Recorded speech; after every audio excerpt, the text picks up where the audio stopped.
Fala, meus amores, como é que vocês estão? Mais um episódio dos Irmãos Dias Podcast. Hoje a gente vai falar tudo sobre fundos imobiliários, o que tá acontecendo, a crise, será que acabou? Tem muita gente se perguntando sobre fundos imobiliários. Antes, e a gente trouxe um convidado muito fera aqui, mas antes, André Dias, tudo bem? Como é que você tá? Eu tô ótimo, muito feliz hoje, porque nós trouxemos aqui uma pessoa que entende demais do assunto, fundos imobiliários, ações, né? E ele é professor, tá? Gigante aí nas redes sociais. O professor Eduardo Mira, mais uma vez conosco aqui. Muito obrigado em poder receber você aqui, conversar com os nossos seguidores. E vamos fazer um bate-papo bem legal de fundos imobiliários. E ainda vamos ter uma pitadinha aqui de renda fixa e ações. Muito obrigado pelo convite, é um prazer estar aqui com vocês, sempre um prazer muito grande poder participar e poder contribuir com a audiência com um pouquinho do que eu sei. Gente, acho que assim, a primeira pergunta que muita gente faz pra nós, É professor... se você já curtiu o nosso vídeo. Tem já essa compartilhou, já também. curtiu. Nós estamos aqui trazendo conteúdo. Gente, a gente fica horas e horas, sabe? Os convidados vêm para trazer conhecimento para vocês, algo que é muito importante, que é finança, investimento. Então, como forma de agradecimento, até para, né, esse canal continuar, porque para vocês, dá um likezinho pra gente, dá like. Senta o dedo no like, isso aí eu aprendi com algum blogueiro, algum youtuber. Porque vocês vão ajudar muito a passar esse conteúdo para outras pessoas e que é muito importante. O pessoal vem aqui, já se inscreve também e ativa o sino do podcast. Agora, acho que a primeira pergunta, e muito obrigada por vocês estarem aqui, é o seguinte, a primeira pergunta, o que de fato são os fundos imobiliários? Porque muitos iniciantes agora estão começando e querem saber o que é isso, né? O fundo imobiliário ele é uma maneira fácil de você conseguir investir no mercado imobiliário, só que sem precisar comprar um imóvel.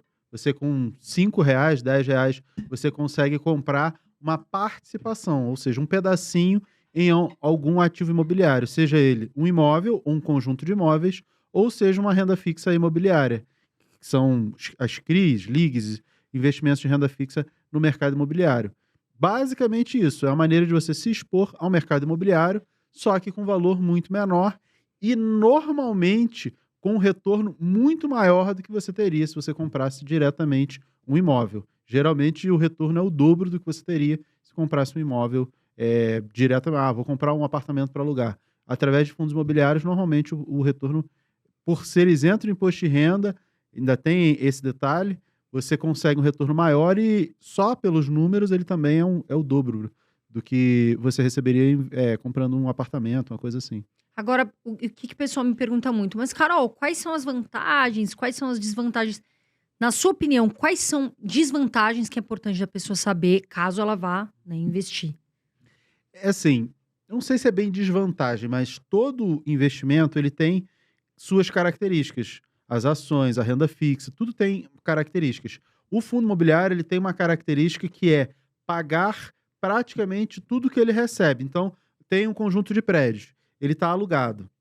Esse aluguel é distribuído em forma de rendimentos, de dividendos para quem tem um pedacinho desse fundo imobiliário. Só que ele tem que distribuir no mínimo 95%. Então, o fundo, que o administrador, o gestor, eles estão ali, eles não conseguem segurar nem um pouquinho desse dinheiro para comprar um outro prédio, para fazer aquela coisa crescer. Por quê? Porque obrigatoriamente tem que distribuir no mínimo 95% do líquido arrecadado. Isso faz com que o investidor tenha que ele fazer um pouco de reinvestimento do valor que ele recebe para proporcionar esse crescimento. É uma característica do produto. É normal que seja assim. Ações de dividendos, que pagam muitos dividendos, também têm uma característica parecida. Então, é importante. Se eu tenho um fundo imobiliário, eu recomendo que se reinvista 30% do que você recebe em dividendos para você proporcionar um crescimento do capital investido e do seu dividendo, fazer frente à inflação e tudo isso. E beleza, tá fazendo isso, tá ciente, beleza, não tem problema. E aí, assim, eu não acho que é uma desvantagem, é só uma atenção, um ponto de atenção que o investidor tem que ter. Fora isso, tem que saber, lógico, que é renda variável, é bolsa de valores, em certos momentos caem, outros sobem, acompanhando muito o ciclo de taxa de juros, a taxa Selic sobe, a taxa Selic cai, é assim no mundo inteiro, ciclo de taxa de juros, e também o ciclo imobiliário, que acompanha também a taxa de juros. Você tem alta e baixa dos imóveis, como qualquer outro ativo, tá? Sabendo disso, que vai subir, vai cair, e sabendo que você precisa reaplicar um pouco dos dividendos, eu acho que não tem nenhum problema. E para o cara que está começando, Mira, tem muita gente que está assistindo a gente aqui que está dando os primeiros passos aí, né? Tá se organizando, tá começando a investir agora. Para essa pessoa, vale a pena já começar a investir em fundos imobiliários? Assim, não sei. Por que não sei? Eu não gosto de fórmulas prontas, né? Ah, bota tanto assim em fundo imobiliário, tanto ali na renda fixa, tanto ali e acolá. Eu, particularmente, não gosto dessas fórmulas. Por quê? Porque eu não sei o objetivo da pessoa. Vale a pena começar a investir em fundos imobiliários? Se você tem o objetivo de recebimento de renda, quero todos os meses receber renda, beleza. E se você vai investir, vai aportar, vai reinvestir os seus dividendos, vai colocar mais no seu bolso para fazer esse bolo crescer, então eu acho que é um veículo interessante. Para outras pessoas, não vai ser tão interessante que a pessoa, eu não quero receber renda, eu quero só ver o ativo valorizar e coisa e tal. Aí você tem outros ativos, os criptomoedas, ações, um monte de outras coisas que você vai ter essa possibilidade de valorização sem pagamento de dividendos. Então depende muito do objetivo da pessoa. Eu acho que quem está começando e quer de fato receber um salário todos os meses, algum valor todos os meses, os fundos imobiliários são sim um excelente veículo para isso. E na sua opinião, porque assim, muitas pessoas falam, Carol, mas o que é mais seguro? Fundos imobiliários ou ações? Por exemplo, ações de dividendos. O que você acha disso, professor? Depende do que a gente, assim, seguro é o que tem menos risco. E aí depende do que a gente considera como risco. Basicamente, a gente tem 3 tipos de risco: o risco de mercado, o risco de liquidez e o risco de crédito.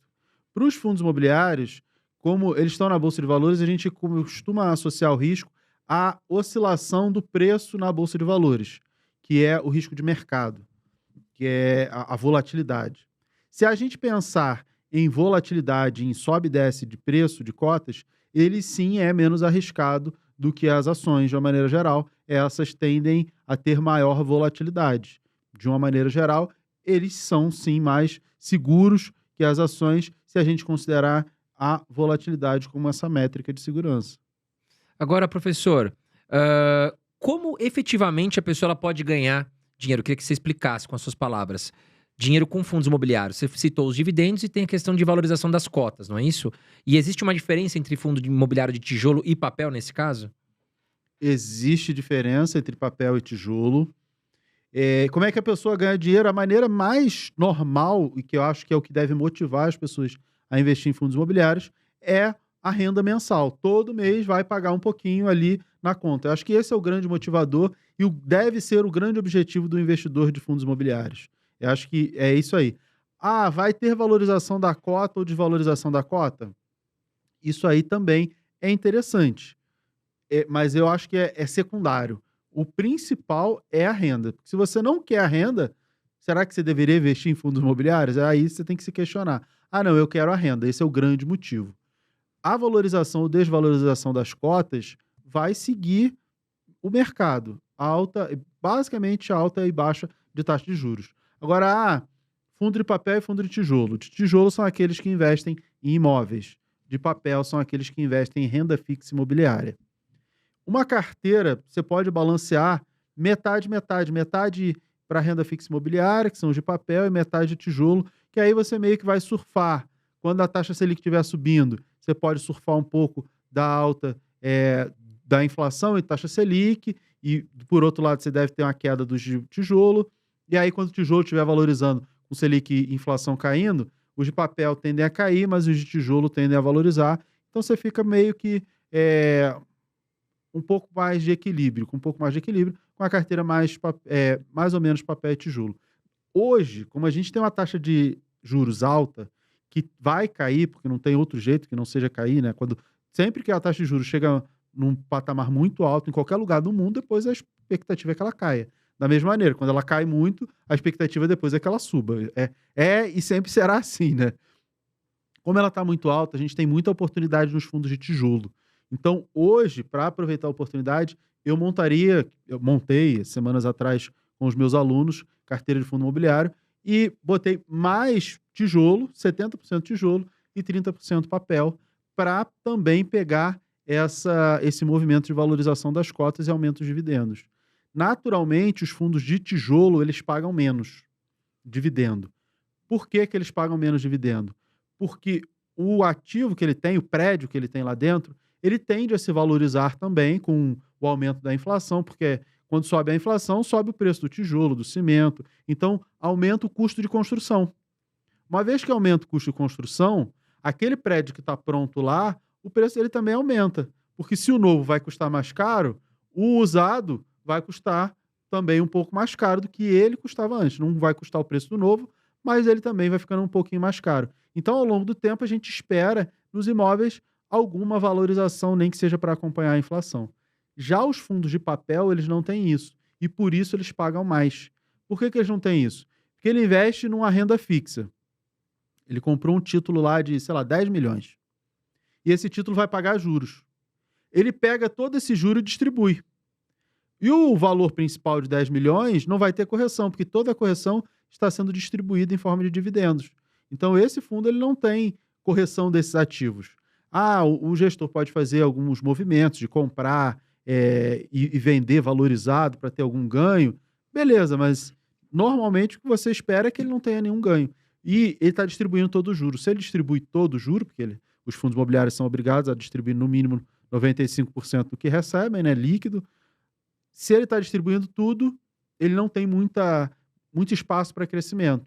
E aí ele acaba distribuindo muito mais do que um fundo de tijolo. Até por isso, eu gosto de equilibrar entre tijolo e papel. O de papel ele paga mais, mas ele tem um pouco mais de risco por conta desse crescimento, além do risco de crédito, que agora tem se materializado muitas vezes. A gente viu várias cotas caindo justamente por conta de inadimplência e risco de crédito, que faz parte do mercado, né? O grande problema é que as pessoas investiram olhando só no dividendo. Eu quero que paga mais, o maior dividendo de todos. E dividendo é assim, tudo na vida é assim, né? Quanto maior o retorno, maior o risco. E aí as pessoas só olhavam retorno, não, eu quero... Não diversificar. E assim, não, eu não sabia que tinha um risco, que tinha... Sim, você pode tomar risco ciente que você está tomando um grande risco, beleza. O que não pode é você correr um grande risco achando que não tem risco nenhum, aí tem um erro. Eu quero aquilo que é mais arriscado. E se der errado, você tá, beleza, confortável? Tudo bem. O problema é que todo mundo investe achando que vai ganhar 2% ao mês eternamente e não é assim que funciona, né? Nós vamos falar disso ainda hoje, né? Eu ia falar até agora, porque assim, eu vi muita gente, eu tava até entrando numa fonte, né? E tava falando do EVA 11, do HCTR, né? Do VLSH. E muita gente comentando assim embaixo. Olha lá, agora os investidores, os influenciadores de finanças, economistas, fizeram todo mundo se ferrar, não existe mais fundo imobiliário, acabou. E é sempre assim, né? Quando valoriza, todo mundo vai e fala, maravilha, aqui tá vamos dizer, o point, né? E quando cai, eles começam a espalhar um movimento que acabou. O que está acontecendo com esses fundos de papel, professor? Como é que você vê a expectativa deles também nessa solução, digamos assim? Assim, o mercado de fundo de papel, para mim, continua a mesma coisa. Nada mudou. Se você pegar um KNCR, um o HGCR, o VGIR, fundos voltados a CDI, ou fundos bem estáveis, os grandes fundos, só subiram. Eu recomendei VGIR há, sei lá, 1 ou 2 anos atrás, por conta da exposição, que ele é praticamente só CDI, e só subiu. Eu sou mágico? Não, era óbvio, né? A Selic ia subir. Estava de 2%, que era inviável, e é óbvio que ela ia subir. A gente não esperava que ia subir tanto, mas é óbvio que ela ia subir. O que ia acontecer com a cota do fundo que segue ali, paga junto com a Selic? Era óbvio que ia subir. Eu não sou mágico. Isso sempre aconteceu. É só olhar o passado que isso sempre se repete. Agora, outros fundos, eles tinham muito risco. O HCTR, eu recomendei HCTR acho que uns 3 anos atrás, quando o IGPM estava negativo, 3 ou 4 anos atrás, e ele subiu pra caramba, valorizou. E depois disso eu falei pra todo mundo, eu falei, cara, eu acho que já não vale mais a pena, eu tô querendo desfazer minha posição, porque ele tem um risco alto. Era natural que em algum momento de estresse de mercado, ele fosse sofrer. Todos os que têm mais risco iriam sofrer. E aí DEVA, HCTR, o TOR, vários deles tiveram problema, mas eles tinham maior risco. Era de se esperar que, em algum tipo de estresse do mercado, eles fossem sofrer mais. E isso é um ponto. porque de fato a gente teve aí alguns problemas, o Gramado Parque lá, Parece que vai, agora não vai. acertou, né? Eles tinham moldaram, né? Mais ou menos, assim, parece que o responsável lá do Gramado Parque foi substituído, Isso. o diretor, presidente lá da empresa, e aí que tinha pedido a suspensão dos pagamentos para seria um passo prévio à recuperação judicial. Aí trocou, entrou uma outra diretoria e pediu o cancelamento disso, disse que ia pagar, que não tinha nenhum problema. Só que ninguém sabe onde é o fundo do poço, né? Até onde é verdade. Isso é um problema. O outro problema é os dividendos desses fundos diminuíram por conta de uma série de fatores, a inflação diminuiu, um monte de coisa, e a maioria dos fundos de papel são voltados à IPCA, né? A inflação, a imensa maioria, pouquíssimos. A gente tem, sei lá, meia dúzia que é voltada à CDI, o resto é tudo voltado à IPCA. E a inflação caiu pra caramba, foi de 12 para 5 e pouco, né? É natural que o recebimento desses fundos, os dividendos também diminuam. Na medida que diminui, você começa a olhar e fala assim, o mercado ele faz isso, né? Uma coisa que a gente chama flight to quality, que é o quê? Você olha assim, poxa, esse fundo aqui ele é mais arriscado e ele está me pagando 1% ao mês. Esse outro aqui é muito mais seguro e está pagando, sei lá, 0,9, 0,95 ou os mesmos 1%. O que você vai fazer? Você vai vender o arriscado e vai comprar o que tem muito menos risco. E todo mundo faz isso, é o tal do flight to quality. Você voa para a qualidade, você sai de um mais arriscado para o menos arriscado, já que estão pagando a mesma coisa ou quase a mesma coisa. Isso força a queda das cotas de quem tem mais risco, até chegar num nível, num ponto de equilíbrio, que o mercado aceita. Fala, não, para o risco que ele tem, beleza, ele tem que estar pagando, sei lá, 1,5%, 2%, o dividendo não mudou, mas o preço da cota caindo faz assim, se eu comprar a cota agora, que era, sei lá, 150, se eu comprar por 70, que é o preço atual, o dividendo que eu vou receber justifica. Então a gente teve dois movimentos em fundos mais arriscados. Esse voo para qualidade, que é completamente natural e é um movimento inteligente, né? Você vai para o que tem mais qualidade, onde você tem uma perspectiva de manutenção de dividendo maior e vende. E aí cai. E aí Mas você aí só você vende volta. na baixa? Por exemplo, caiu agora, a pessoa vende, é isso ou não? Sim, porque imagina assim, caiu. Mas quanto eu vou receber de dividendo? Você não tem expectativa de aumento desse dividendo. Se é para receber o mesmo dividendo que eu vou receber no outro, mais seguro, cara, eu vendo, independente se está no lucro ou no prejuízo, para colocar o dinheiro naquele que é mais seguro. E aí, de repente, vai ficar lá mais estável, mais seguro. E aí esse aqui caiu tanto, que aí você começa a pensar em voltar. Falou, caramba, deixei o dinheiro aqui, estou recebendo, mas esse aqui agora tá barato. Aí você pode tomar um pouco mais de risco. Isso é o mercado funciona assim. Você olha assim, se eu tenho risco e o retorno é X, do outro lado eu não tenho, o risco é muito menor, e é o mesmo X de retorno, eu vou ganhar R$1 de um lado, do outro lado eu vou ganhar o mesmo R$1, eu prefiro ficar aqui onde eu não tenho tanto risco e ganhar assim R$1. Aqui, agora se eu comprar eu não vou ganhar mais R$1, eu vou ganhar R$1,50. Aí você começa, aqui é R$1,50 e aqui é R$1. Aí você começa a pesar, fala, mas tem risco, mas eu vou ganhar 50% mais de dividendo, eu acho que vale comprar um pouquinho, vender um pouco desse e comprar um pouco desse. Eu tenho vários fundos que não desvalorizaram, que andaram de lado nessas quedas, o ALZR, o HGLG, o VGIR, que eu falei, tem vários fundos de papel, XPMOL já recuperou muita coisa também. E aí eu tô pensando assim, beleza, esses de qualidade que não caíram, até onde vale a pena eu manter ou vender um pouco para comprar fundos mais arriscados, por conta do dividendo, porque muita coisa caiu bastante. Essa é a pergunta do momento, Mira, que a gente mais recebe. Quem segurou toda essa queda que aconteceu com o DEVA, com o HCTR, de 30%, 40% das cotas, e agora os rendimentos também devem ser afetados, né? Porque já foram, né? Já foram. Já estão sendo afetados porque eles não estão recebendo 100% do pagamento dos CRIs, também não vão repassar 100%. O que fazer nesse momento? Tem alguns fundos aqui negociando a 0,60, 0,70 do seu valor patrimonial. 0,50. 0,50. É hora de olhar com carinho ali. Quem tem deve segurar nesse momento, porque já caiu muito. E quem não tem, é oportunidade de compra? Assim, já caiu muito. O que eu faço? Esquece o que caiu, porque isso aí você não tem como mudar. O passado você não tem como mexer. O que você tem que fazer é, o que eu vou fazer daqui para frente? qual a expectativa que você tem para esses ativos daqui para frente. Ah, vale a pena vender? Depende. Você tem algum outro ativo que você tem uma expectativa de valorização maior das cotas ou dos dividendos? Ah, eu tenho expectativa que, sei lá, o XYZ vai valorizar. Então, eu acho que faz sentido trocar. Eu acho que o TORD, o DEVA, o HCTR, eles vão recuperar? Acho que vão recuperar. Só que eu acho que ainda vai levar bastante tempo. Eu acho que, sei lá, 1, 2 anos, porque vão fazer emissões, vão diluir esses problemas. Só que isso é um processo lento, não vai ser rápido. Eu faria a troca desses ativos mesmo no prejuízo? É complicado de falar porque eu não conheço a carteira da pessoa.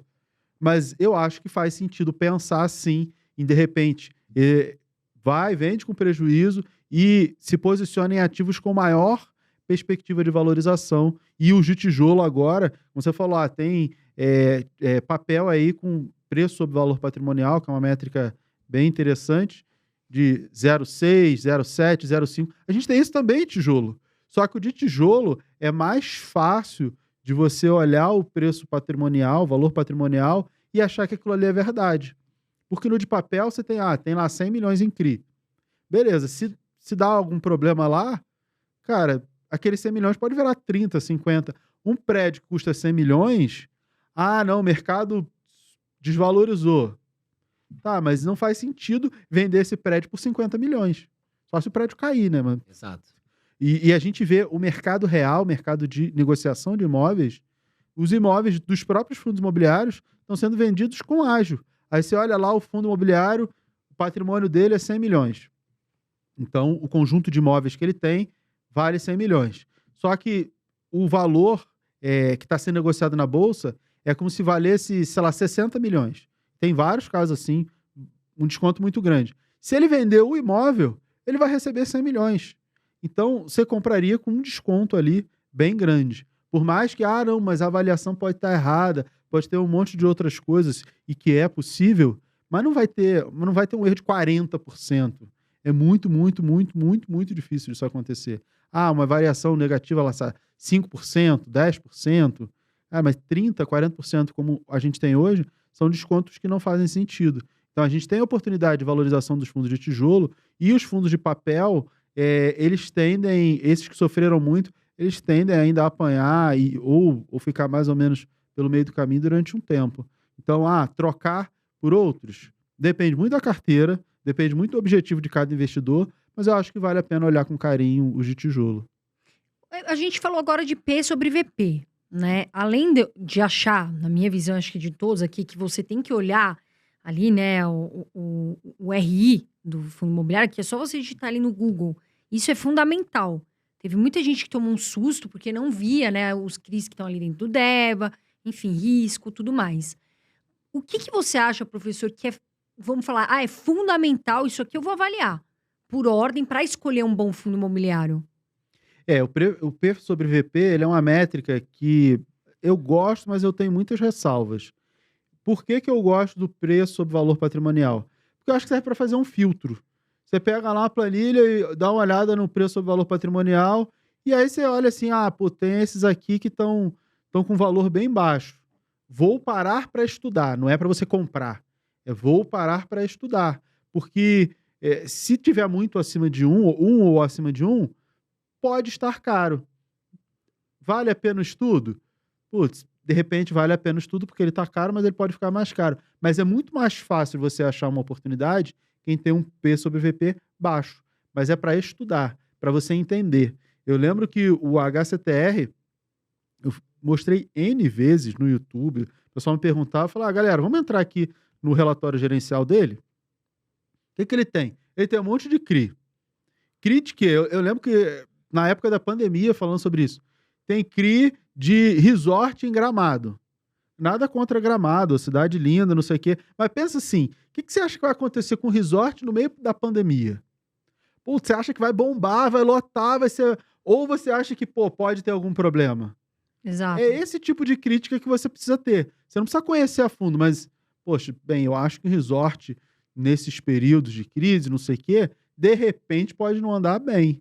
Então, não quero me expor a esse risco. Só que as pessoas compram as cotas e não fazem ideia do que tem dentro daquilo que ela está comprando. Lê o relatório gerencial do fundo, sai todo mês, uma vez por mês sai, é obrigação. Você tem 10 fundos, você tem que ler os 10 relatórios gerenciais. E para comprar, antes de comprar, eu acho que você tem que ler os últimos 3, sei lá, os últimos 6, para você ter uma ideia dessa evolução do fundo. Ah, não, beleza. Se você não acompanha, se você nunca viu esse fundo na vida, leia os últimos relatórios para você ter uma ideia. Isso tudo tem lá no site de RI. Toda empresa, todo fundo imobiliário, todo mundo que está na Bolsa de Valores é obrigado a ter um site de relação com investidores. E aí tá tudo lá. Aí você olha e fala, caramba. Então você pega lá, PVP baixo. Beleza, vou parar para estudar esse grupo aqui. Aí você entra lá no relatório gerencial, vê o que ele tem dentro. Se é papel, se é tijolo, o que tipo de exposição ele tá. Eu falo, beleza, me sinto mais confortável com esse aqui ou com aquele ali. E aí vai ficando muito mais fácil.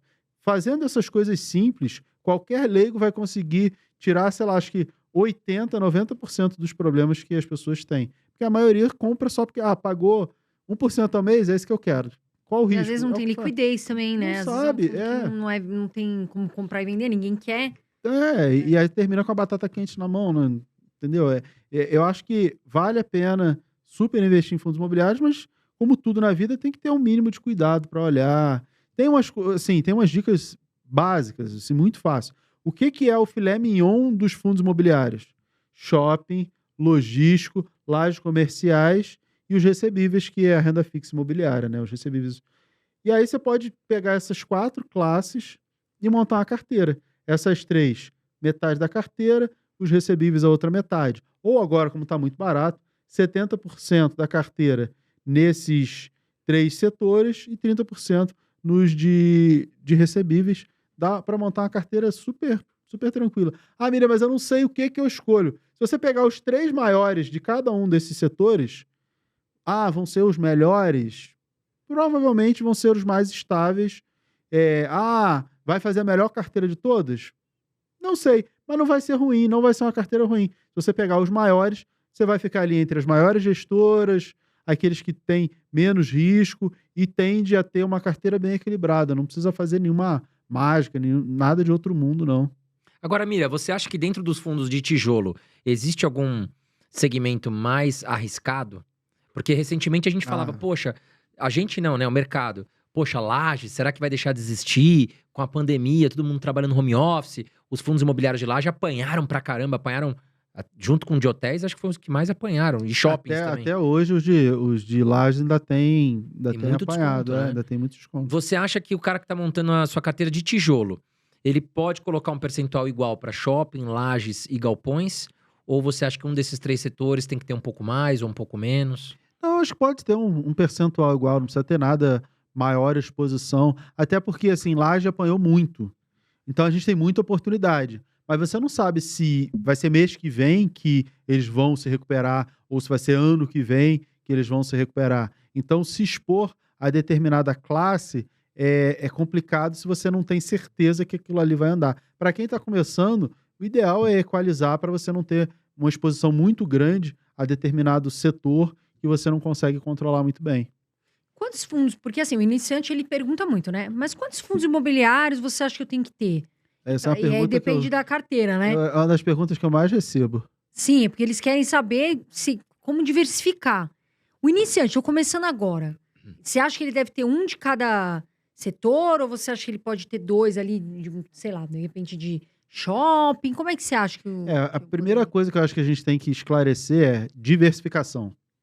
O que é diversificação? Todo mundo fala, você tem que diversificar. Mas o que é diversificação? A gente busca ter diversos ativos para reduzir o risco. Tá bom, quantos são esses diversos ativos e que métrica é essa? É muito fácil. Tem um cara que ganhou o prêmio Nobel, o Markowitz, que ele fez esse estudo. É que é a fronteira eficiente, o equilíbrio perfeito da carteira, o ponto máximo de equilíbrio, é uma curva, né? Aí você vem, aí chega ao ponto máximo de equilíbrio, e aí você aumenta o risco, ou você reduz o retorno, mas esse tem um ponto de equilíbrio. Ele diz que você tem que ficar ali entre 8 e 15 ativos para você ter uma diversificação bacana. Se você passar de 20 ativos na carteira, isso é a quantidade total de ativos, renda fixa, renda variável, casa, imóvel, tudo que você tem de patrimônio lá, que você considera dentro do seu controle patrimonial, se você passa de 20 ativos, você perde praticamente esse benefício da diversificação, porque você não tem muito mais o que ganhar com a diversificação. Você já atingiu mais de 90% do benefício da diversificação. Então, pegando esses números do Markowitz, eu acho que uma quantidade de 12 ativos na carteira é uma quantidade bacana, juntando tudo. Ah, Mira, mas eu queria ter uma carteira mais de fundos imobiliários. Tá bom, então, sei lá, 12 fundos imobiliários é uma quantidade bacana. E aí eu falei, você tem 4 setores principais, 3 em cada um deles. 3, 3, 3, 3. E aí você vai ter, hoje, 70% tijolo e 30% papel, então tudo certo. Já dá para você fazer 12 Tem que ativos. acompanhar, 4... foi o que você falou, né? Também tem Sim. que ter o fundo, mas acompanhar o que está acontecendo. Senão, realmente, Não, você tem pode que fazer um tomar monitoramento pelo susto, menos né? mensal ali, dar uma olhada na sua carteira. Isso é uma outra coisa muito interessante. As pessoas, como é que eu tenho que acompanhar? Como é que a gente constrói a carteira? Você trabalha, porque o dinheiro ele não tem aquela teoria da geração espontânea, ele não nasce do nada, né? Tem que trabalhar Pagar para a conta. ganhar, e aí tem que sobrar alguma, paga as contas, sobra alguma coisa, e aí você investe, né? É assim que acontece. E você vai trabalhar e todos os meses você vai receber e todos os meses você vai investir. E aí você vai investir aonde? Então, uma vez por mês, você tem que parar para sentar para olhar onde você vai colocar. Então, uma vez por mês, você tem que olhar a sua carteira. Você tem que dar como é que tá isso aqui? Como é que andou? E aí, abre o relatório gerencial e vai ver. Porque uma vez por mês você tem que fazer esse trabalho, não tem jeito. Ah, Mira, mas dá muito trabalho. Eu sei. Mas cada, sei lá, 2, 3 horas que você perder por mês fazer isso, provavelmente vai ser 1 ou 2 anos a menos que você vai ter que trabalhar. Com Eu acho que é certeza. uma troca que vale a pena, entendeu? Senão o cara fica cego, né, professor? Chega no final do mês, poxa, vou colocar onde? Ah, vou colocar em renda fixa. Por quê? Qual o motivo? Tô sem tempo, Você não tem uma quero, não sei o quê. estratégia. É complicado. Agora, Mira, falando sobre a taxa Selic, você citou, né? Que hoje a gente tá com uma taxa que tá difícil de segurar, porque a economia tá parada, as empresas estão sofrendo, a gente tá vendo várias indústrias de automóveis colocando funcionários em férias. Um dos motivos, eles alegam que é a taxa de juros alta, porque os carros ficam mais caros se quem queira financiar. Qual a perspectiva do professor Mira para a taxa Selic até o final de 2023? Eu trabalho com um cenário base de a taxa Selic reduz no segundo semestre. Eu acredito e espero que na reunião de maio o Copom já dê uma sinalização de que, bem, as coisas não estão tão ruins quanto se imaginava, o mercado financeiro dos Estados Unidos, com a crise financeira global, já não é algo tão preocupante como foi na última ata, na última reunião, e não vejo redução da Selic em maio, na reunião de maio, mas eu acredito numa sinalização de que a partir de junho a gente possa ter um corte e talvez em junho ter um corte de 0,25 ponto percentual. A expectativa do mercado é que a Selic termine o ano em 12,75. Pode ser até menos, eu acredito que ela pode cair até um pouco mais do que isso, mas a expectativa de todo mundo é que ela caia pelo menos um ponto percentual, de 13,75 para 12,75. Isso aí é meio que consenso, porque não dá, é o que você falou, não dá para sustentar uma Selic tão alta por 2 motivos, porque a economia começa a quebrar e porque a inflação já caiu. Eu entendo perfeitamente o trabalho do Banco Central, do Copom, do Campos Neto, de que a gente tem um prêmio de risco. O que é o prêmio de risco? É a diferença entre investir no Brasil e investir nos Estados Unidos. A partir do momento que os Estados Unidos aumenta a taxa de juros dele, o investidor vai ficar olhando e vai falar, é melhor botar o dinheiro nos Estados Unidos, é muito mais seguro. Para investir no Brasil, eu tenho que receber muito mais. E isso aí tem que ser calibrado. Ah, Mira, mas isso não tem nada a ver com a economia. Se o investidor estrangeiro tira o dinheiro daqui, o dólar sobe, aí sobe a gasolina, sobe tudo. Sobe a inflação. Então, esse equilíbrio ele é muito importante. E eu percebo isso. Só que eu também vejo a preocupação do Banco Central em estimular a economia, estimular o emprego. Não é só segurar a inflação.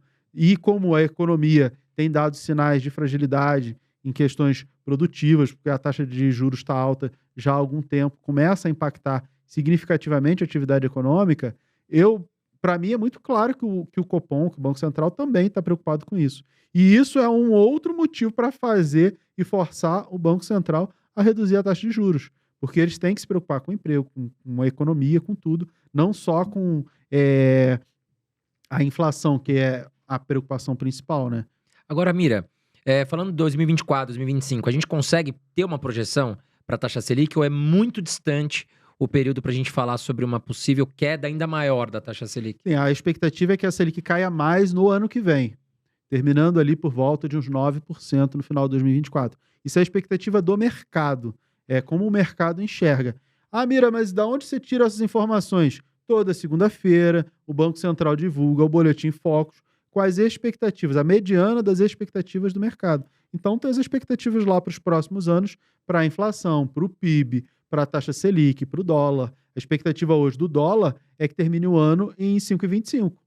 É isso que o mercado acredita. Embora o dólar esteja bem mais próximo de R$ 5, possa até cair abaixo de R$ 5, por enquanto o mercado ainda acredita num dólar a 5,25. Então, toda segunda-feira a gente tem alguma perspectiva. Você não precisa ser economista, não precisa ser especialista. É só pegar lá, olhar e ver, beleza, é isso aí que o mercado está acreditando. E aí você vai acompanhando também essa mudança de perspectivas, porque como acontece toda segunda-feira, essas perspectivas, óbvio, elas vão mudando. E aí você consegue, se eu acho que a Selic vai cair, tudo que é atrelado ao CDI deve pagar menos.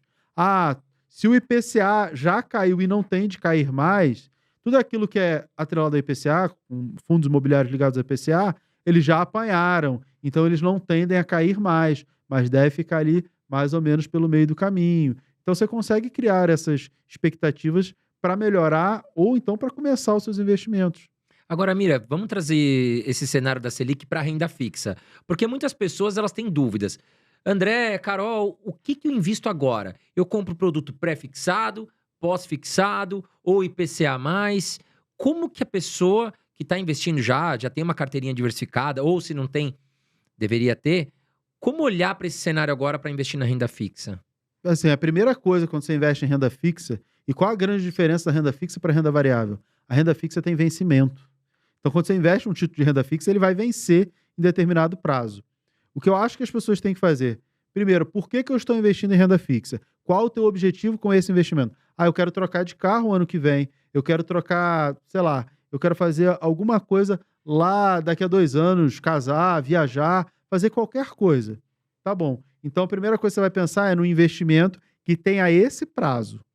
Porque aí, beleza, você não vai se preocupar em resgatar antes, nem vai fazer um investimento muito longo, precisando resgatar antes do tempo. Porque aí você pode sofrer com a marcação a mercado e na hora de resgatar pode ser menos do que você precisava. Então, casou o prazo com sua necessidade? Beleza. Dentro desse prazo, você escolheria pré-fixado, pós-fixado, indexado ao IPCA. Eu hoje, como a expectativa de queda da Selic, quando a Selic cai, é normal que as taxas da renda fixa também caiam, aquelas que é 100% CDI, vai pagar menos, né? Vai continuar pagando 100% CDI, só que o CDI vai ser menor, então o recebimento vai ser menor. Eu tentaria pré-fixar, então eu escolheria taxas pré-fixadas para garantir um retorno até a data de vencimento. Se você está fazendo um investimento para, 2045, num título do Tesouro, naturalmente você só tem a opção do IPCA+. E as taxas de IPCA mais 6 ou qualquer coisa acima de 6 são taxas muito boas. Então, para a aposentadoria, é uma opção interessante, mas aí, quando a gente fala de aposentadoria e renda fixa, o Tesouro criou o Renda A+, que é um título específico para isso. Então, só dá para pensar em aposentadoria com o Tesouro se for no Renda A+, que aí sim faz sentido. Agora, os fundos imobiliários de papel, nesse momento, a gente está falando de uma possível queda na taxa Selic, eles não começam a perder atratividade, e a gente sabe que vários fundos de papel, vamos até excluir esses mais arriscados, também tiveram algumas quedas e estão sendo negociados abaixo do seu valor patrimonial, só que alguns meses atrás eles estavam acima, então eles deram uma corrigida. Você acha que já está precificado essa baixa da Selic nos fundos imobiliários de papel? Não. Eles podem cair mais, vão perder o interesse aí do público geral, porque daí é aquilo que você falou, é o prêmio de risco alto versus a segurança. O cara tá ali investindo num fundo imobiliário de papel que estava pagando, 16% ao ano. Provavelmente ele vai começar a pagar menos daqui a alguns meses, né? E aí, ao mesmo tempo, você tem produtos mais seguros para investir, pagando um dividend yield próximo ali. Você acha que começa a ter uma desvalorização dos fundos imobiliários de papel? Você não vê eu isso? acho que eles já apanharam o suficiente. Porque a gente teve deflação no ano passado, né? A maioria deles, como eu falei, são voltados à inflação. Então você teve deflação, 3 meses de deflação lá no meio do ano passado. Isso acaba refletindo ao longo de todo o segundo semestre e começo até do primeiro semestre desse ano.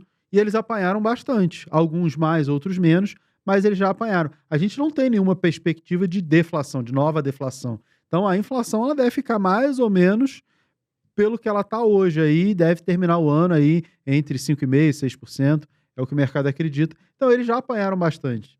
E aí você falou assim, tem um fundo que ele pagava 16%, e aí ele está pagando 14%. Com a queda da Selic, os fundos, a renda variável ela tende a ficar mais ou menos atrativa. Se a renda fixa está pagando muito bem, você olha para a renda variável e fala, eu vou correr o risco da renda variável para ganhar a mesma coisa? Ou um pouquinho a mais? Não vou. E aí você vende renda variável e investe em renda fixa. Não que isso seja o certo, inclusive eu acho que é o errado, mas é o caminho que as pessoas fazem. Aí, quando a renda fixa começa a pagar menos, que é justamente o movimento de queda da Selic, aí a galera, peraí, eu já não estou ganhando mais aquele 1% ao mês na renda fixa. Vou procurar alguma coisa que me dê mais retorno, e aí você vai naturalmente migrar para a renda variável. E aí você vai pagar, vai aceitar pagar mais caro nas cotas. E esse efeito faz as cotas subirem. Você pensa assim, eu estou ganhando, esse fundo aqui está pagando 1,2% ao mês. E aí você está recebendo, 1% na renda fixa sem risco. Aí começa a cair, e aí você começa a olhar assim, peraí, eu posso receber 1,2%. Aí você compra esse aqui. E aí o preço vai subindo. E aí daqui a pouco você está recebendo só 1%. Quem comprar agora, com o preço novo, mais alto, recebe só 1%.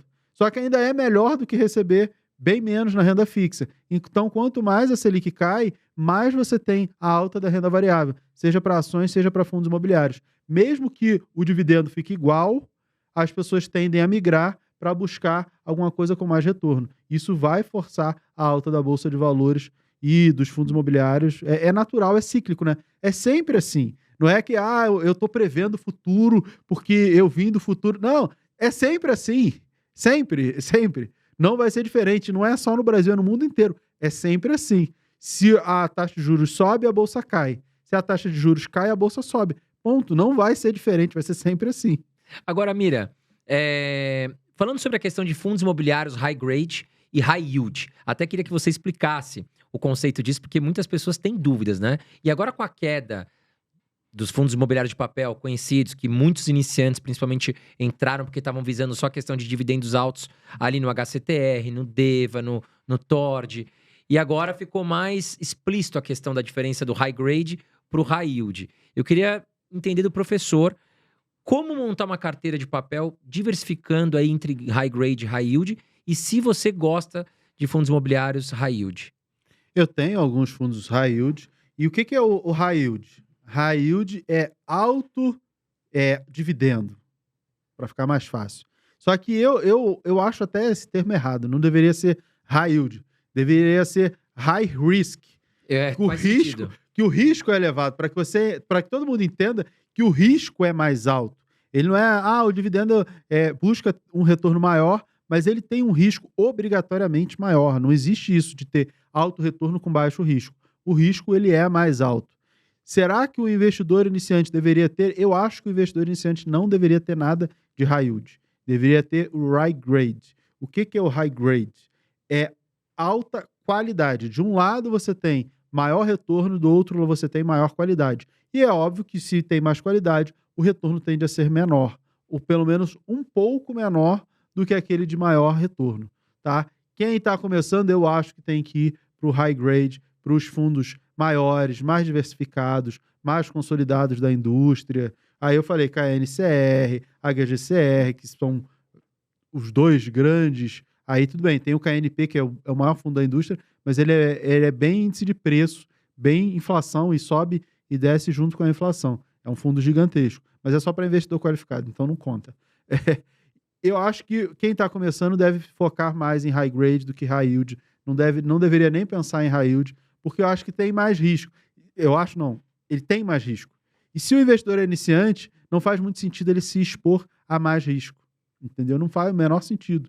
Você está começando, você vai logo para o mais arriscado? Se você está começando, é óbvio que você não entende. não conhece, não domina. E se você não domina, você vai justamente para o mais arriscado. Não faz muito sentido. Agora, Mira, todo investidor acho que tem suas preferências, né? E nos fundos imobiliários não é diferente. Vamos montar uma carteirinha aqui com os ativos preferidos do Mira? Em shopping, lajes. Quais são os ativos Assim, preferidos aí do Mira? Eu sei que tem vários eu bons. recomendei recentemente 4 ativos, fiz uma carteira com R$50 para que qualquer investidor iniciante consiga investir. E aí a gente botou 4 ativos, na verdade no meu canal foram 5, mas no YouTube da Me Poupe foram 4. BTCI, VGIR e Viur e o GALG, que é logístico, renda urbana e 2 de papel. Para quem está começando, gasta, acho que com R$40, R$45, você consegue montar uma carteira com 4 fundos imobiliários, metade papel, metade tijolo, tem ali um equilíbrio. São os meus fundos preferidos? Não.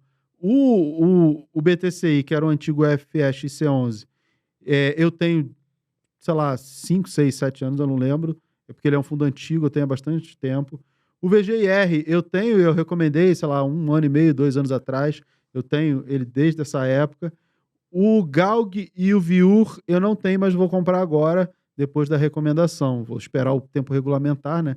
Como eu sou analista, eu posso recomendar ativos de renda, ativos de bolsa de valores, só que eu tenho que esperar uma semana depois da recomendação para poder fazer as aquisições. Quais os ativos que eu mais gosto? Assim, tem vários ativos que eu gosto. Se eu falar de shopping, eu gosto do XP Malls, porque eles têm shopping aqui em São Paulo, tem muita coisa. XPML. O XPML 11. Eu gosto do VISC, também tem bastante diversificação pelo Brasil. Gosto dos outros também, do MAL, do HSML, do HGBS, mas principalmente o VISC e o XP Malls. Só que tem uma outra coisa, né? Que é importante ser dita. Não é porque eu gosto que eu compro. Eu só compro quando eu acho que tá barato. Então, isso faz uma certa diferença. Falando de logístico, para mim, um dos melhores fundos da Bolsa é o HGLG. Eu tenho também o ALZR, só que o ALZR não é bem logístico, né? Ele tem um pouco de cada, ele é um pouco urbano, tem um pouco de logística, tem um pouco de cada coisa. E são fundos bem mais estáveis. De lajes corporativas, assim, e aí pega um pouco de logística, laje corporativa, o KNRI é sempre uma referência na indústria. Hoje ele é um pouquinho mais logístico, acho que 55% logístico e 45% lajes corporativas, também é um fundo bem resiliente. Papel, o HGCR, ele é um dos fundos mais resilientes, assim como o KNCR. O HGCR, ele é metade CDI, metade PCA. Ele fica sempre ali, oscilando entre metade para um lado, metade para o outro, e por isso ele consegue sempre buscar um equilíbrio interessante para a carteira. E o KNCR, ele é voltado, acho que ele é 99% CDI, ou quase 100% CDI. Então ele acompanha o movimento do CDI.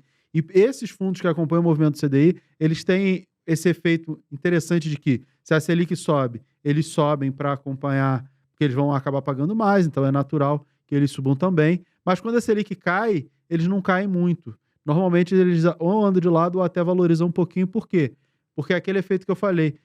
O pessoal migra da renda fixa para a renda variável. E acaba comprando esses que são estáveis e acaba não deixando o preço da cota cair. Mesmo que você tenha ali um dividendo um pouquinho menor nesses. Então, assim, tem vários fundos de papel, de tijolo que eu gosto, mas basicamente os fundos que eu mais gosto são aqueles mais conservadores. Claro que eu tenho fundo de incorporação, eu tenho vários outros setores, mas aí tem mais risco, eu estou ciente dos riscos, mas eu acho que todo investidor deve buscar mais aquilo que é mais conservador, que ele consegue entender mais facilmente para se sentir confortável. Depois, ele pode ir tomando mais risco à medida que o conhecimento dele vai evoluindo. Agora, professor, fundos imobiliários do tipo agro, que foram recentemente lançados aí na Bolsa de Valores. O que são esses fundos imobiliários? E você gosta desse tipo de investimento? Não gosto. Na verdade, não é que eu não goste. Eu acho que tudo não é nem uma questão de gostar ou não gostar. Fiagro. O que aconteceu com o agro? cresceu pra caramba. Não, cresceu pra caramba, né? Como se o agro do Brasil fosse pequeno, né? Nunca foi. O agro tá sempre em crescimento, em evolução. Brasil celeiro do mundo, exporta pra caramba. Beleza. Só que aí o pessoal usa essa narrativa pra falar, ah, você vai investir no agro. Não é bem assim que você vai investir no agro.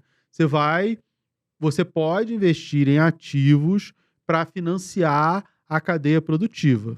Beleza, você não é sócio do negócio, você está só financiando. Para você ser sócio, você tem que comprar uma empresa do agro, uma Agro 3 da vida, você vai lá e você está sócio do negócio que investe em agro. Financiar é o papel que o banco faz. Então, quando você compra um fundo Fiagro, que é um pouquinho diferente de fundo imobiliário, embora, você olhando assim, você não percebe muita diferença, ele é um pouquinho diferente na própria classificação dele, ele é um Fiagro, não um fundo imobiliário, fundo de investimento imobiliário. Aí você investe no Fiagro, ele vai financiar a cadeia produtiva. O que aconteceu? Os Fiagros surgiram a partir do ano passado, né? Quando a gente estava numa trajetória de alta de taxa de juros. Nesse cenário, ninguém queria comprar tijolo, só queria comprar papel. Então, a maioria dos fundos dos Fiagro, eles são iguais aos fundos imobiliários de papel. A diferença é que um tem CRI, que é Certificado de Recebível Imobiliário, e o outro tem CRA, que é o Certificado de Recebível do Agronegócio. Beleza, então, o que você vai comparar? Você vai comparar o tal do PVP ali, porque é tudo papel. Aí você vai ver que o PVP de muitos Fiagros está na casa de 1 ou até acima de 1. Enquanto para FI de papel, 0,5, 0,6, então você tem uma distância aí significativa entre eles. Além disso, um outro problema, quando a gente fala de fundo de papel, independente se Fiagro ou fundo imobiliário, o que é o mais importante no papel? Diversificação. Quanto maior a quantidade de títulos que ele tem dentro, menor vai ser o risco. E esse risco vai estar diluído. Quando a gente fala de tijolo, qual o mais importante? Localização. Nada vai ser mais importante que a localização. Até a qualidade, o padrão construtivo, ele é um segundo ponto em relação à localização. É melhor um prédio mais ou menos numa baita localização do que um prédio maravilhoso numa localização horrível que ninguém quer. Então, a localização é mais importante. Então, nos Fiagro, como eles são novos, você não tem essa diversificação de dezenas, centenas de ativos de CRAs dentro da carteira. E o que significa que você tem mais risco do que um fundo tradicional de papel. Então, você pode estar pagando mais caro para ter menor diversificação e maior risco. É uma escolha inteligente? Não. Ah, Mira, então você está dizendo que todo Fiagro é ruim? Não estou falando isso. Eu estou falando que você tem que estudar e tem que entender. Mas, se você tem mais diversificação no fundo de papel normal, no FI de papel, por que um Fiagro de papel que tem menor diversificação? Ah, ele está pagando mais? Bem, se ele está pagando tão mais, o preço da cota dele deve estar acompanhando, então você não vai ter ali grandes oportunidades. Por isso que eu acho que o Fiagro, você tem que olhar com carinho, assim, com muita atenção, porque eu não vejo tantas oportunidades quanto você tem nos fundos de papel. Não vejo. E os fundos de fundos, os famosos FOFs, Mira, o que você acha? Eu não gosto. Eu não invisto e não gosto. Por quê, professor? Ah, porque assim, o que é a sua carteira de fundos imobiliários? São vários fundos, né? Sim. Que você compra lá com o objetivo, você conhece cada um deles. O que é um FOF, um fundo de fundos? Uma carteira com vários fundos imobiliários. É exatamente a mesma coisa que você faz.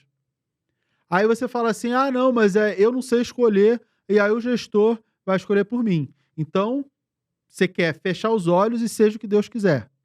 É esse o seu objetivo? Aí aquela história que a gente está falando, estudar, ver onde você está se expondo, conhecer os setores, joga tudo por terra, né? Porque aí você vai abraçar o gestor e seja o que Deus quiser. Eu não sou muito partidário dessa ideia de, deixa tudo na mão do gestor e seja o que Deus quiser. Eu acho que fundo imobiliário é um negócio tão fácil, porque eu vou comprar o fundo que tem um shopping que eu frequento no final de semana, ou que fica na cidade que eu nasci, ou que, sei lá, você tem algum entendimento muito direto daquilo ali. Eu vou comprar um fundo imobiliário que o prédio que eu trabalho está dentro desse fundo imobiliário. Então você conhece, é muito mais fácil.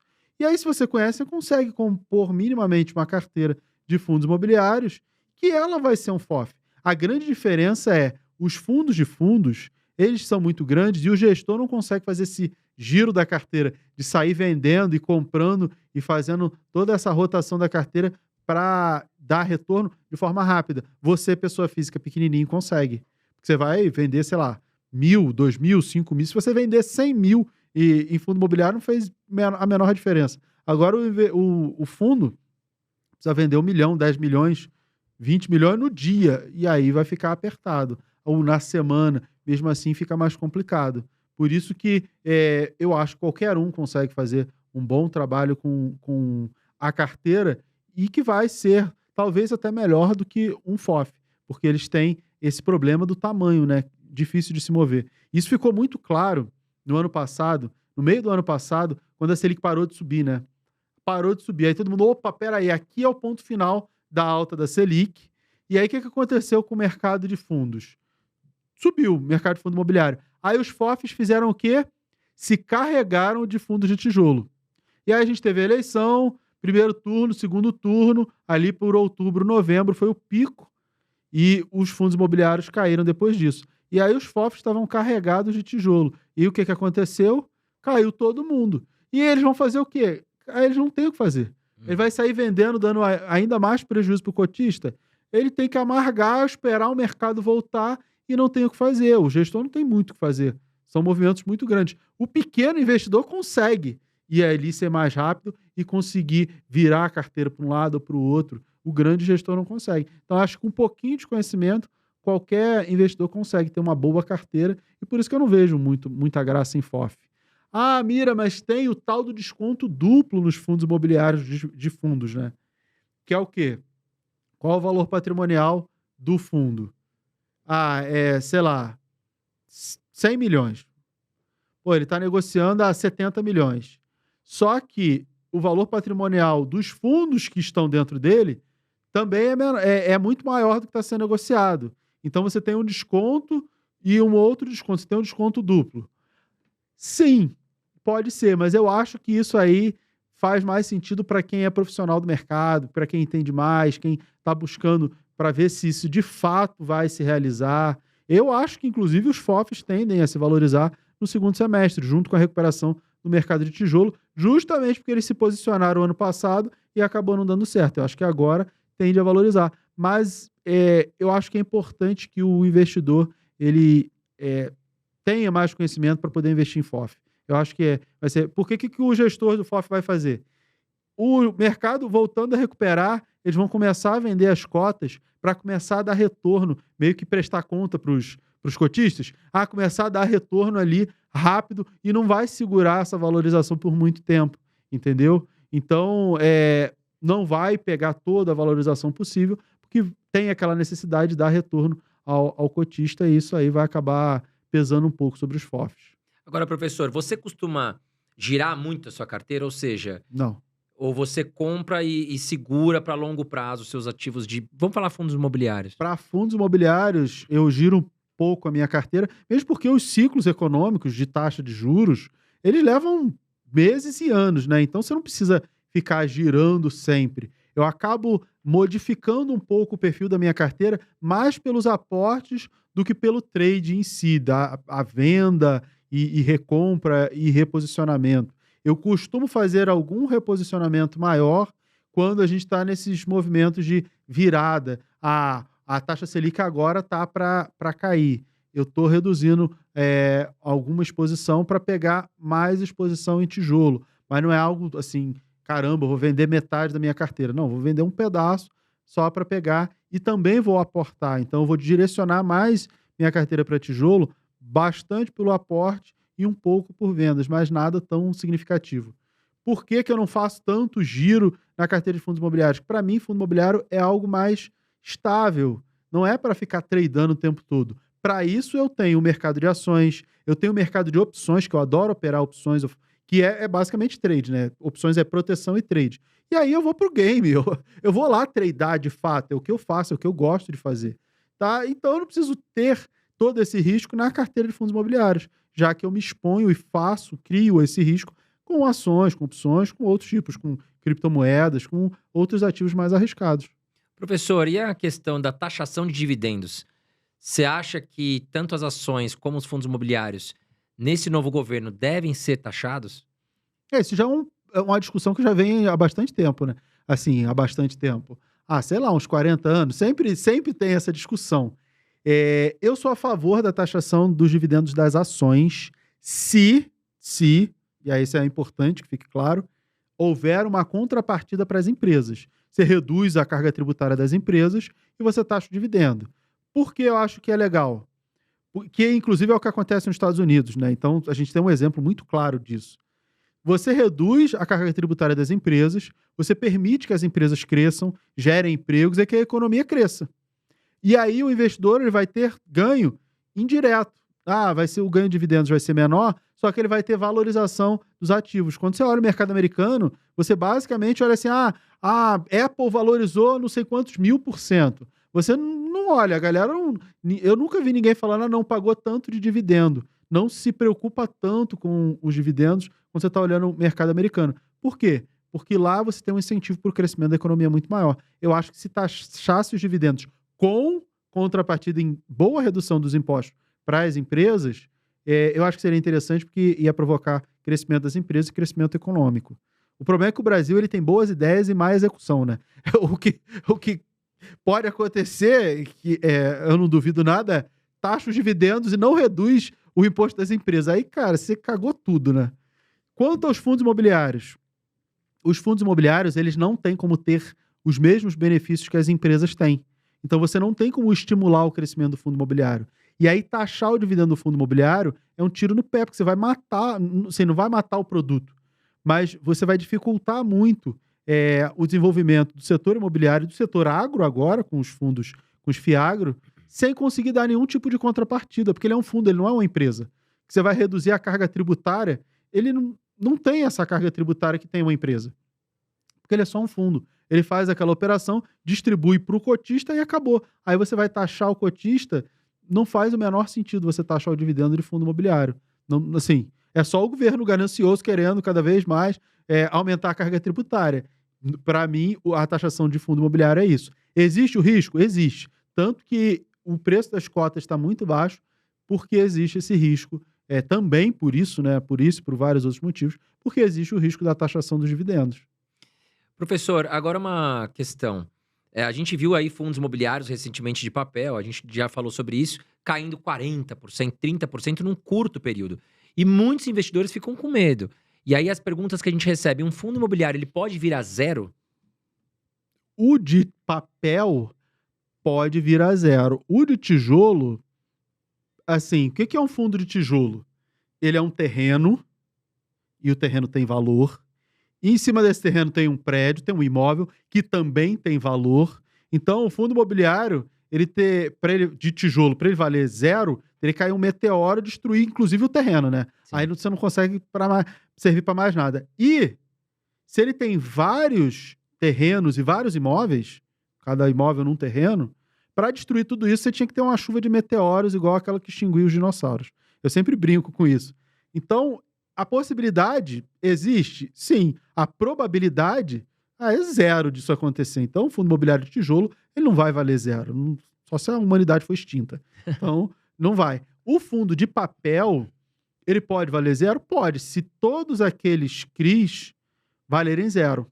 Se aquilo ali provocar uma inadimplência, cada um dos CRIs, e aí todas as garantias que ele tem não conseguirem ser executadas. Porque o CRI, o fundo de papel, ele está atrelado a um CRI. O CRI tem uma garantia, provavelmente um imóvel ou alguma coisa, e aí essa garantia teria que cair o mesmo meteoro, cair lá e acabar com a garantia do CRI para ele valer zero. É algo inimaginável. Algum problema dentre vários CRIs é possível que se tenha, é normal que se tenha quando é um fundo mais arriscado. Mas a carteira inteira acabar para ele valer zero é praticamente impossível.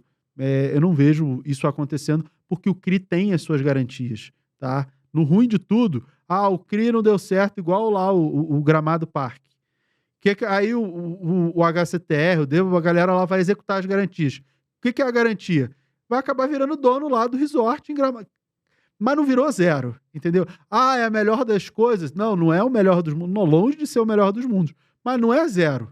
Algum valor aquilo tem. Por isso que o fundo imobiliário pode valer zero? Muito, muito difícil. Assim, quase impossível. Agora sim, professor, muitas pessoas estão com dúvida, né? Poxa, beleza, eu tô vendo que o fundos imobiliários de papel tem até mais risco, digamos assim, né? Ainda mais se for um high yield, digamos.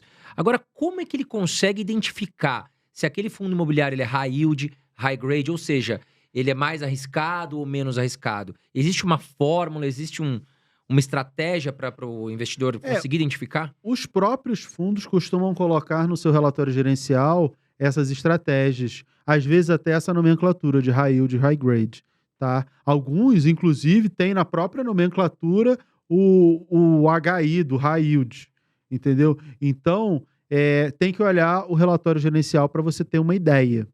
Mira, olhei o relatório gerencial, não consegui identificar porque não está escrito, não está explícito. O que está atrelado esse investimento imobiliário, essa renda fixa imobiliária? Qual tipo de atividade? É um prédio que está alugado para Petrobras ou para a Vale. A Petrobras e a Vale não vão dar o cano e nem vão acabar. Então, você tem uma segurança. Tem um outro aqui que é um CRI que foi usado para financiar a construção de um condomínio de casas numa região carente e, cara, ou uma região carente ou qualquer região do Brasil, que aí você olha assim, a taxa de juros está alta, não tem ninguém fazendo financiamento, será que esse loteamento vai dar certo? Não tem nenhum problema, claro que pode super dar certo, mas você tem que pesar. O que é mais garantido? Um imóvel alugado para Petrobras ou um loteamento que precisa construir, vender, você não sabe as dificuldades de construção, de financiamento, de venda? É óbvio que esse desenvolvimento aqui tem muito mais risco. É esse discernimento que o investidor precisa ter. Dele pegar, esses CRIs aqui são de grandes empresas, é óbvio que você vai ter mais segurança. Esses CRIs aqui são para essas outras atividades de pequenas empresas, coisas que eu nunca ouvi falar, é óbvio que você vai ter mais risco aqui. Então, esse aqui, naturalmente, tem mais risco e ele seria, naturalmente, um high yield. Às vezes tem mais risco e nem paga tão bem assim, né? Nem é tão high yield. E isso é uma outra pegadinha que você pode encontrar no mercado. Mas, de uma maneira geral, os mais arriscados pagam mais. Tem lá escrito no relatório gerencial que ele é um high yield. Agora, professor, se eu te perguntasse aqui, qual fundo imobiliário que você bate o olho ali na sua carteira e fala, esse eu não tiro, esse eu vou ficar até a minha aposentadoria com ele? Não existe isso.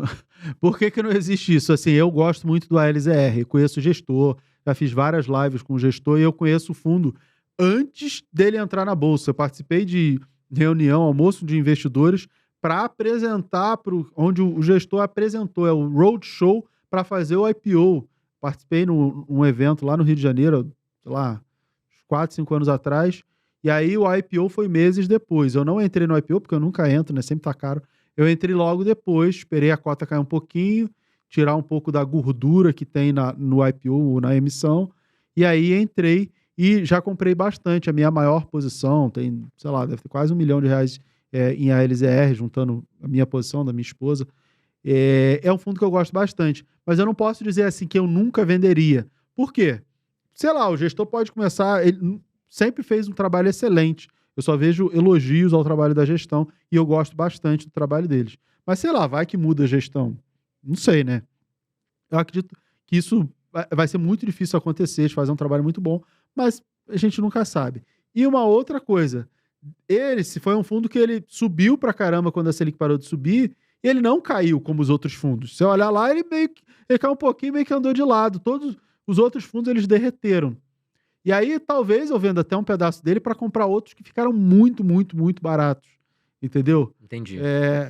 Me desfazer completamente dele, eu acho que nunca é muito tempo, mas acho difícil. Mas, de repente, vender um pouco para comprar um outro que ficou muito, muito barato, é possível que eu faça. Não só o ALZR, como o HGLG, falando de tijolo, são fundos mais estáveis. Eu tenho os dois na carteira e que eu gosto bastante, mas nunca dá para dizer, nunca vou vender. Não pretendo, mas o dia de amanhã a gente não sabe. Professor, aproveitando que você está aqui, não é fácil trazer esse homem aqui, viu, pessoal? É difícil, o cara é atribulado. Vamos falar um pouquinho de ações. Uma das ações que perguntam muito pra gente é a Sanepar. Eu acredito que para você também deve chegar muita pergunta, né? O que pode fazer essa ação destravar, digamos assim? Porque ela vem lateralizando, desde que ela teve uma queda aí durante o período de pandemia, ela vem lateralizando durante muito tempo e apresentando bons resultados. O que você acha da Sanepar, professor? Tenho uma posição bacana lá em Sanepar, já recomendei. Recomendei, a última vez que eu recomendei Sanepar, acho que foi mês passado, inclusive, para os meus alunos. Gosto do ativo, mas entendo que ele só vai valorizar mais quando a gente tiver uma queda da Selic. O mercado, de uma maneira geral, vai repercutir bem. E Sanepar, eu espero mais valorização mais para o ano que vem. Segundo semestre já acredito em alguma valorização, se bem que ela já teve alguma valorização recente. Mas eu acredito mais segundo semestre ano que vem. Mas para mim é uma posição de longo prazo, então estou mega confortável. Eu tenho Sanepar, tenho CSMG também, Copasa. Eu só não tenho Sabesp, porque quando eu fui comprar, o Dória falou que ia privatizar, o preço subiu. Eu falei, eu podia ter falado um pouquinho depois, né? Aí ele falou antes do que eu pretendia comprar, e aí acabou o preço subindo muito, eu não comprei. Mas eu gosto do setor de saneamento. E a Taesa, professor, também que é uma das ações aí mais comentadas, né? E se você puder até compartilhar quais são as suas elétricas preferidas também. Eu gosto de Taesa, eu gosto de Transmissão Paulista. O setor de transmissão, ele é o melhor dentro das elétricas, né? E depois vem a geração de energia, né? Hidrelétrica, geração solar. E a parte de distribuição eu particularmente não gosto, né? Se a gente tá vendo o Light aí que derreteu, e eu sou carioca, né? Então eu não investiria na Light. Sei lá, não me agrada. Transmissão, para mim, é o mais interessante. Taesa, Transmissão Paulista, basicamente, né? A Taesa, ela é uma excelente empresa, só que, nesse momento, a gente tem, eu não diria um problema. O que a empresa fez? Ano passado, ela distribuiu 70% dos dividendos. E na reunião que ela fez com analistas recentemente, ela deixou claro que se for necessário reduzir, sei lá, para 50% a distribuição dos dividendos, ela vai fazer para diminuir o seu endividamento ou permitir novos investimentos. Fazendo isso, o preço cai. E o mercado já começou a bater nela para isso. Eu até fiz lá no meu YouTube, mostrei para a galera como fazer uma proteção da carteira com uma operação chamada Smart Hedge com opções para travar lá e não perder na queda. E aí, logo depois saiu uma notícia na imprensa de que a Taesa pretende fazer uma subscrição, ou seja, emitir novas ações, captar recursos para participar dos leilões desse ano e do ano que vem. E aí o que acontece? Se ela vai fazer uma subscrição, tem que ser um preço atrativo, que o mercado queira comprar. E para ser um preço atrativo, o preço tem que ser mais barato do que está na bolsa, né? Porque senão ninguém vai comprar. E aí o que a galera fez? Opa, saiu a notícia, todo mundo vendeu Taesa para esperar a subscrição para comprar mais barato do que estava, né? Aí você faz uma arbitragem, você vende para comprar mais barato. Só que esse movimento de venda fez o preço cair. E é natural. E aí o preço pode cair até R$32, R$30 para a Taesa 11. Eu acho factível, por conta dos dividendos que podem reduzir e por conta de uma possível subscrição final de abril, começo de maio, que saiu na imprensa. A empresa não confirmou, não disse que não tem nada certo, mas essa é a expectativa. Então a gente tem dois motivos de curto prazo para a queda três, né? Porque além disso, os contratos são corrigidos por IGPM, o IGPM tem apresentado deflação, chegou a 2%, embora a expectativa seja de fechar o ano ali perto de 4%. Mas 3 motivos aí que justificam a queda das ações no curto prazo. No longo prazo, continua sendo uma excelente empresa. Mas no curto prazo pode ter essas variações, o que é muito normal. A redução de dividendos para a redução de endividamento é super positivo para a empresa. Só que o investidor que está olhando só o dividendo, caiu um pouquinho, não quero, achou que a empresa ficou ruim, não ficou. Então a gente tem um panorama de imediato que não é dos mais favoráveis para a cotação, mas eu acho que para o investidor de longo prazo dá para comprar tranquilamente e se o preço cai, fica mais barato você comprar, né? Então eu não vejo grandes problemas. Agora, 5 melhores ações da Bolsa, Mira. Eu sei que tem várias e te peguei de surpresa também, não. Mas 5 melhores, assim, ações que você falaria, nossa, essas aqui eu gosto demais. 5 melhores, isso é uma coisa que não existe. Se você perguntar assim, é igual te perguntar qual é o melhor time de futebol. Vou te falar É que o é o meu. momento. É o meu Sim, é o time. meu, É o meu exato, é. time. E aí é muito pessoal, né? E o momento também faz muita diferença, porque às vezes Sim. teu time tá lá embaixo, você não tem. Ele é o melhor. Não, pô, o melhor é o campeão. É muito particular essa ideia dos 5 melhores. Eu gosto muito de Itaúsa. Eu gosto de Taesa. Eu gosto do próprio Itaú, né? Gosto do Banco do Brasil. Gosto da Sanepar. Gosto de Caixa Seguridade, de Porto Seguro. Gosto de BB Seguridade também, mas tá muito cara. Te Então, incomoda as empresas que têm dedo do governo, que são estatais? não, porque isso tá no preço, Tá. entendeu? Isso tá no preço. Me incomoda as empresas que têm dedo do governo, só que eu vejo que o governo vai interferir além do esperado. Petrobras é uma empresa que eu sempre falo isso. Tem o risco do petróleo e tem o risco do governo. Tem sempre o risco ali de algum governo querer fazer alguma coisa com a política de preços. E mesmo que não faça nada, se o petróleo cai, ela também cai. E aí, como ela é cíclica, você tem que comprar quando o petróleo está lá embaixo, porque aí fica mais confortável. Agora, quando o petróleo está lá em cima, como aconteceu, petróleo na casa de $100, agora está 80 e poucos dólares, também não está tão barato, a chance que tem de cair é maior do que tem de subir. E aí eu acho a assimetria um pouco complicada. Eu prefiro outros ativos. Petrobras eu sempre acho que é um ativo complicado, eu nunca recomendo para quem é iniciante. Eu acho que dá para operar Petrobras através de opções, eu acho mais interessante, é a maneira que eu mais gosto, porque é mais fácil de administrar o risco. E com essa queda, possível queda da taxa Selic, né? Por exemplo, hoje a gente já teve uma notícia de que a inflação veio melhor do que o esperado. Então, no dia de hoje, as ações de varejo estavam subindo bastante até o último momento que eu olhei ali na Bolsa de Valores, antes da gente gravar. Ações do varejo, o que você acha nesse momento? Por exemplo, Magazine Luiza. É que tem várias ações de varejo, né? Tem varejo Sim. mercado, tem varejo vestuário, tem varejo farmácia. Mas o que você acha do setor? O varejo, ele é cíclico. Ele é cíclico de taxa de juros. Se a taxa de juros sobe, o crédito fica caro, ninguém toma empréstimo, ninguém consome. Reduz, pelo menos, o consumo. Se reduz o consumo, as empresas vendem menos, faturam menos, lucram menos, pagam menos dividendos, ou não pagam nada, ou fica devedor, ou fica em situação ruim. Se a taxa Selic cai, você tem um estímulo ao consumo, as pessoas estão circulando os shoppings, estão consumindo mais, o varejo está vendendo mais, e aí você tem uma tendência de aumento dos lucros e de faturamento e de um monte de coisa. É natural e é normal e vai ser sempre assim. O varejo tende a andar bem com a queda da Selic. É isso. Você falou da queda do IPCA, o IPCA acumulado veio um pouquinho abaixo, veio 0,71, de 0,77 que era esperado pelo mercado.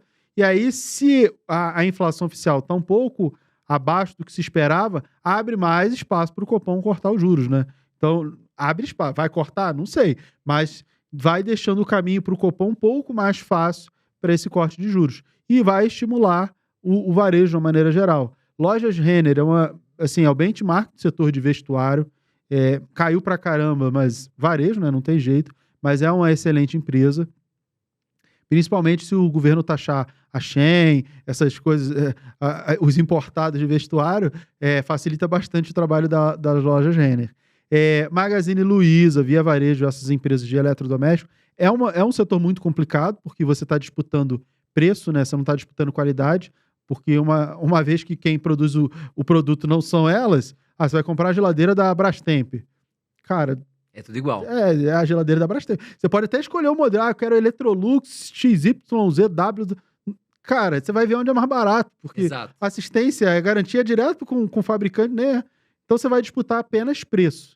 Elas vão se dar bem nesse movimento de queda de Selic, por conta do giro, mas é um setor muito complicado. Sempre é um setor muito complicado, o setor de varejo, justamente porque as margens são muito comprimidas, né?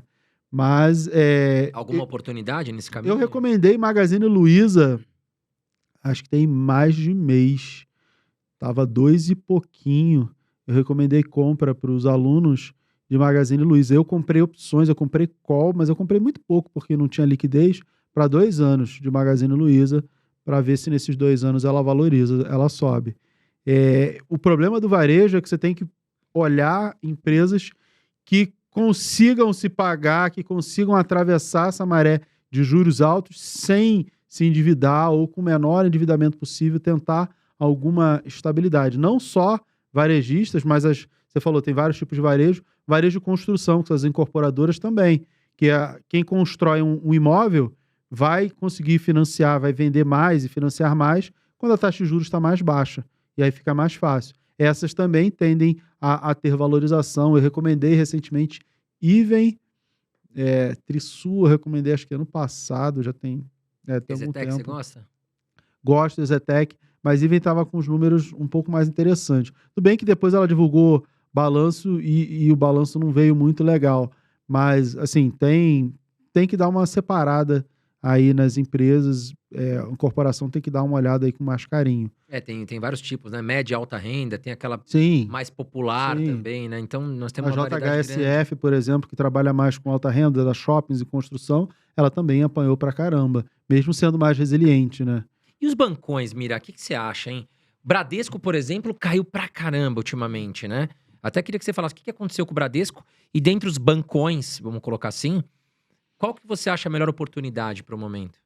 Assim, Banco do Brasil é um banco que geralmente está bem descontado por conta do risco governo, né? O melhor banco para mim é Itaú, que assim, os resultados de Itaú sempre surpreendem, né? O mercado espera uma coisa, sempre vem melhor. Eu não lembro de nenhuma vez, assim, não lembro mesmo, pode ter acontecido. Mas que Itaú decepcionou, nossa, veio péssimo, veio muito abaixo do que o mercado esperava. Eu não lembro. É Não, eu sempre, também não lembro. sempre assim, o mercado esperava X, vem X e meio, um X e meio. Eles são muito eficientes. Vem sempre acima do que se espera. Assim, veio em linha, mas um em linha para cima. Nunca um em linha para baixo. É sempre um movimento interessante. Por isso que eu gosto bastante de Itaú. E tem o Itaú e Itaúsa, por conta até de diversificação, que é uma empresa que tende a diversificar o portfólio não só com o Itaú, mas saneamento, elétrico e um monte de coisa. Mas gosto de Itaú, gosto do Banco do Brasil, tenho os dois, tenho o Bradesco também, até recomendei ano passado, depois dele ter caído, porque ele divulgou um resultado que o mercado ficou assustado, jogou a ação lá embaixo, porque ele fez uma provisão para a inadimplência muito grande. Aí o mercado olhou assim, caramba, o que eles estão vendo que ninguém está vendo? Que por acaso era essa crise de crédito desse ano, né? Aconteceu muita inadimplência. Será que eles estavam vendo ali a crise das Americanas antes de todo mundo? Porque eles tinham uma boa exposição ao crédito em Americanas? Ninguém sabe, né? Mas eles fizeram uma provisão que deixou o mercado assustado. E aí, depois disso, teve a crise das Americanas. Bateu um pouco mais no papel. Eu acredito que, para o segundo semestre, o Bradesco também deve andar melhor. Por quê? Porque ele já apanhou, já fez todas essas provisões, já provisionou 100% do problema, do prejuízo de Americanas. Se recuperar alguma coisa é lucro. Então, a gente não tem, assim, no radar, nada de tão problemático que já não tenha sido pensado por Bradesco. Por isso que eu vejo que as ações tendem a oscilar ali mais na lateralidade, para no segundo semestre começar um movimento mais de recuperação. Agora, professor, vamos falar aqui 3 ações que não são muito comentadas, que estão fora do radar, digamos assim, que você acha atrativa, que você gosta da empresa, mas que não são ações tão comentadas, digamos, como essas grandes que a gente vem falando. Assim, difícil de dizer, porque é difícil o que não é comentado, né? O que está Sim. fora do radar, porque hoje em dia todo mundo fala. Vamos falar de small caps aí, talvez, né? Essa é uma outra questão bem interessante. O que é uma small cap, né? Eu já fiz podcast com o Werner da Trígono, que talvez seja o melhor gestor de small caps do Brasil. Fiz live recente com ele e tudo. E aí tá falando, cara, abaixo de 10 bilhões é uma small cap. Taesa, por exemplo, tem 12 bi, né? Então ela é praticamente uma small cap. Tá quase ali. Entendeu? Então tem várias empresas que a gente acha que são conhecidas e ela seria uma small cap. É difícil de classificar. Mas, assim, eu gosto de Ambipar, que é uma empresa que eu acho interessante, que eu acho que tem potencial de valorização, mas como ela tem dívida em CDI, procura expansão, ela tem maior potencial de valorização quando o CDI cair, né? Porque reduz endividamento, permite expansão. É uma empresa, eu tenho uma posição bacana em Ambipar. Assim, de cabeça, diferente do que o mercado fala normalmente. Randon, por exemplo, você gosta, professor? Acho legal. Acho legal, Randon. Fleury. Fleury, mais ou menos. Acho que Fleury tem alguns desafios aí. Esse mercado de saúde exige muito investimento, demora mais para dar retorno, ela precisa ela está fazendo um movimento para se reposicionar, mas custa caro, então ainda tem um tempo. Tem shoes, tem empresas que são Tupi, são empresas interessantes que geralmente não ficam tanto no radar do investidor. E locadora de carros, Mira, você gosta? Nós Eu temos a tenho- Movida. Eu tenho Simpar, que é uma holding, que aí tem locadora de carro, de caminhão, mas não é dos setores que eu mais gosto, não, porque será que vai vingar esse setor de locação de carros? Não sei, porque as construtoras, as fabricantes também entraram nessa de locação de carro, né? Poder e aí- passar direto com ela. Né? E aí ela tem um diferencial competitivo que é fabricar o carro, né? Exato. Sai mais barato para elas, então é um Custa muito mercado... mais baixo. É um mercado que, assim, eu não sei como é que vai ser no futuro. Eu tenho uma posição, mas é uma posição mais esperando valorização. Não é nada de, vou ficar 20 anos com papel. Não penso. Locadora, eu acho que é um mercado um pouco mais difícil de prever os próximos anos. É diferente, por exemplo, da Taesa, que tem contratos para 20 anos. Cara, vai ser aquilo ali. Não tem muito como ser diferente. É bem previsível. O carro, eu acho que é uma coisa mais imprevisível. Tá. Professor, chegamos aqui no nosso quadro Ping Pong. Acho que você já fez com a gente esse quadro. Acho que já. Que a gente faz algumas perguntas para você. E aí você tem que responder entre um ativo e outro o que você prefere. Então eu vou te fazer algumas perguntas aqui.